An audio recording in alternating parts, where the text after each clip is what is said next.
நண்பர்களே, இன்றைக்கி ஆண்டாள் எழுதிய திருப்பாவையில் 23வது பாசுரத்தை பார்க்க போகிறோம். 22வது பாசுரத்தில் கண்ணபுரான் எப்படியெல்லாம் அருள் பொழிய வேண்டும் அப்படிங்கிற மாதிரி, கண்களை திறந்து அருள் பொழிய வேண்டும் அப்படிங்கிற மாதிரி ஆயர்குல பெண்கள் பாடினாங்க.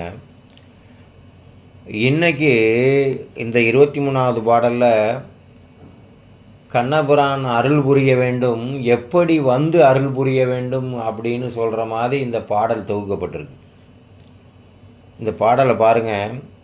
மாரி மலைமுழிஞ்சில் மண்ணில் கிடந்துறங்கும் சீரிய சிங்கம் அறிவுற்று தீவிழித்து வேரி மயிர் பொங்க எப்பாடும் பேர்ந்துதறி மூறி நிமிர்ந்து முழங்கி புறப்படும் போதருமா போலேனி பூவைப்பூ வண்ணா உன் கோயில் நின்று இங்கனே போந்தருளி கோப்புடைய சீரிய சிங்காதனத்து இருந்தியாம் அந்த காரியம் ஆராய்ந்து அருளேலோர் எம்பாவாய் அப்படின்னு இந்த பாடல் அழகாக அமைக்கப்பட்டிருக்கு.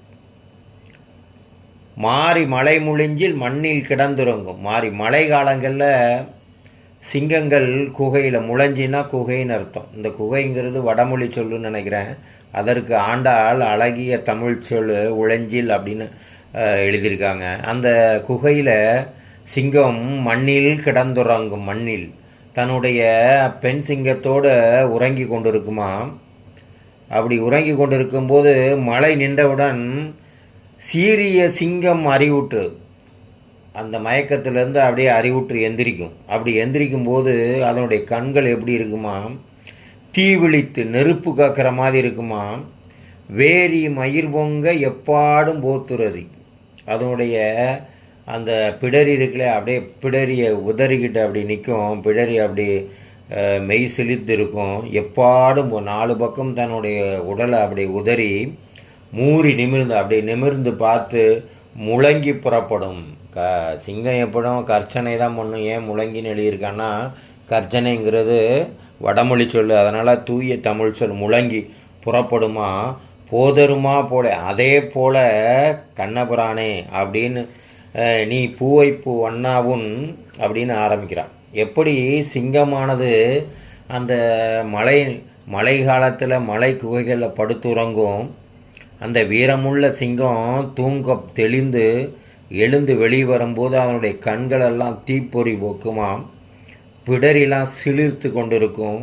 உடலை 4 பக்கமும் அசைத்து அப்படியே முழங்கி அப்படியே வெளியே வருமா.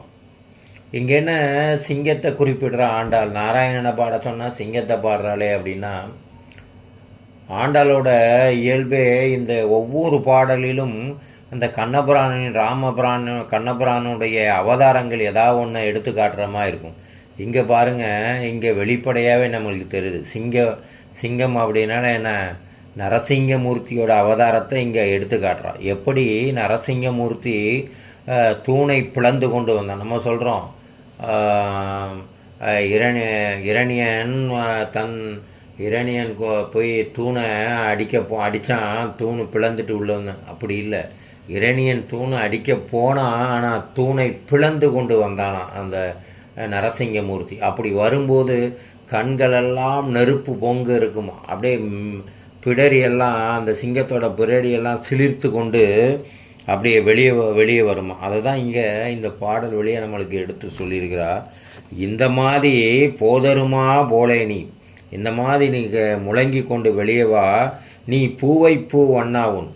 அதோட வீரம் மட்டும் இல்லை, நீ ஒரு தீ பொங்கி ரொம்ப ஆவேசத்தோடு வர்றவன் மட்டும் இல்லை, பூவைப்பூ வண்ணாவும். ஒன்று அடுத்த வரி போடுற பாருங்க. பூவைப்பூ வண்ணான்னா அந்த காயம் பூன்னு ஒன்று இருக்குது, நீல நிறத்தில் இருக்கும். அந்த மாதிரி வண்ணமுடையவனே, மென்மை உடையவனே. பூ ஏன் குறிப்பிடான்னா மென்மை உடையவன். இதில் ஒரு வரி பாருங்கள். இந்த நரசிங்கமூர்த்தி இரணியனை கொண்டுட்டு அந்த நகத்தை வச்சு பிளந்துட்டு கைலாயம் போனானா. போகும்போது லட்சுமியை அப்படியே கன்னத்தில் தடவுனானான். தேவர்களெல்லாம் பயந்துட்டாங்களா. அடடா, இவ்வளோ கோவத்தோட கன்னத்தில் தட, கண்ணை என்ன ஆக போகுதுன்னா, அப்போ பூ போல் இருந்துச்சான். அப்போ வீரமுடையவன், கோபமுடையவன், அதே நேரத்தில் மென்மைத்தன்மை உடைய நீ உன் கோயில் நின்று இங்கனே போந்தெருளி கோப்புடை, உன்னுடைய கோயிலேருந்து இந்த நடையோட வீர நடையோட எழுந்தரித்து வா. கோப்புடைய சீரிய உனக்காக நாங்கள் ஒரு சிங்காசனம் செய்து வச்சிருக்கிறோம். இருந்து யாம் வந்த அந்த சிங்காசனத்தில் அமர்ந்து யாமந்த காரியம் ஆராய்ந்து அருளேலோர் அம்பாவாய். நாங்கள் இந்த வந்த காரியத்தை என்னன்னு நாங்கள் கேட்க முடியல. ஆனால் எங்களுக்கு என்ன செய்யணும்னு உனக்கு தெரியும், ஆராய்ந்து அருள் புரி அப்படின்னு சொல்கிற மாதிரி இந்த பாடல் இருக்குது. நன்றி நண்பர்களே.